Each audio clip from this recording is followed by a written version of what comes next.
Hi, I'm Phil Kurz, and this is Broadcast Engineering Sound Off. With the new FCC broadband plan proposing to recoup 120 megahertz of TV spectrum, spiraling into self-doubt might be an easy thing to do for broadcasters. That is, unless you're Jim Goodmon. In this, the second part of my interview with Goodmon, the president and CEO of Capital Broadcasting explains why over-the-air television broadcasting is as relevant as ever in the 21st century. How, if in any way, has this whole question of reclaiming broadcast spectrum impacted what Capital Broadcasting plans to do in the future with its spectrum? It hasn't. I mean, all we do now is read the plan, wonder how anybody could come up with that plan, and try to think through, hopefully, modifying the plan. Now, because of the cable systems, they're going to take a look at retrans. I mean, that's funny, right? I mean, think about that. Cable has had our signal for years for nothing, charged people for it, provided terrible service, and now that we're beginning to negotiate with them to get value for our signal, which, by the way, costs us a lot to produce, got to examine this because the cable systems asked.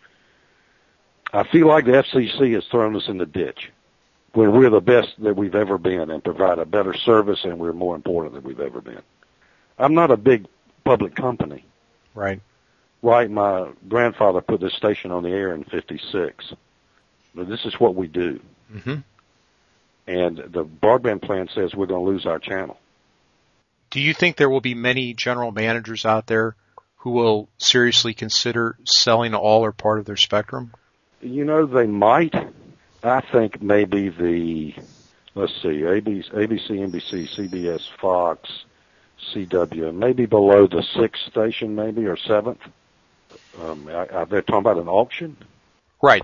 They're talking about broadcasters receiving a portion of the proceeds from the auction of their spectrum. Yeah, well, I mean, I'm not interested. But let me make this point. Right.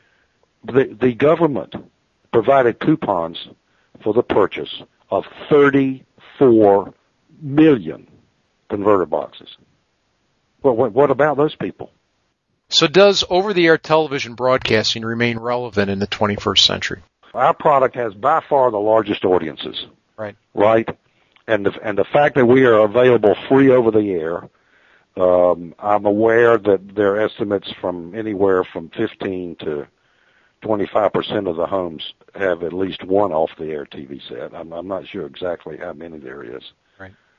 But the notion that when the power goes out, you know, when the cable fails or the weather's bad on the satellite or whatever it is, that we have this local service that's really a lifeline for our communities.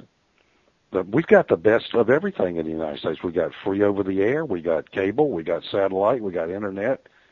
We got these special wireless services. And the point I'm trying to make is broadcasting is now better than it's ever been and more relevant. What's the next step for the broadcast industry? I think the industry is, we've got to make our case, I guess, to Congress. I mean, I think this was decided by the FCC leadership a long time ago. We didn't even know what was going on. But saying that you on purpose held up the digital transition, is that what he said? I think I would support the fact that we need a expanded broadband. I'm very worried that it's going to be controlled by two or three of the big guys. I'm very worried that what they want to do is make everybody pay for the Super Bowl, per game, per movie, per show. The only reason they're in the business is to make people pay. They're taking from a free service to a pay service. And they have not made the technical case that the spectrum they're asking for is, one, needed, or two, if it is needed, that the best place to get it is from broadcasting. Why would you take it from the most efficient data provider in the country? I mean, we bang out there 19 megabits for everybody. One transmitter, one tower, not a connection to every home, not a connection to every computer, one transmitter. Right. I don't think there's anything more efficient than that. Right. So why would you pick the most efficient spectrum to grab? Well, Mr. Goodmon, I appreciate you taking out a few minutes. Yeah, I'm sorry I got sort of carried away there, but I mean, I told you that I feel abandoned by the FCC. I mean, I have no idea. I feel like after hearing Hunt's speech, I wouldn't be surprised at anything they do. Let me ask you one more question, if I may. Yeah. If you could go back in a time machine right now and you knew what was going through the former chairman's mind, would you have decided to be the nation's first over-the-air digital HDTV? No, absolutely. Listen, I really believe in being an early adopter, right? And I believe the most important thing is quality. And the first time I saw HD, which was an analog version, it was a Japan Muse deal with right. It was actually analog. I said, this is the future of our business. Imagine broadcasting. Imagine a not digital HD broadcasting industry.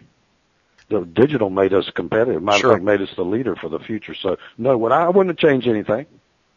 I mean, we're going to talk this. I believe that we can talk this through. I mean, I believe that there's something will happen here, but I certainly do feel neglected and attacked here, but right out of the gate.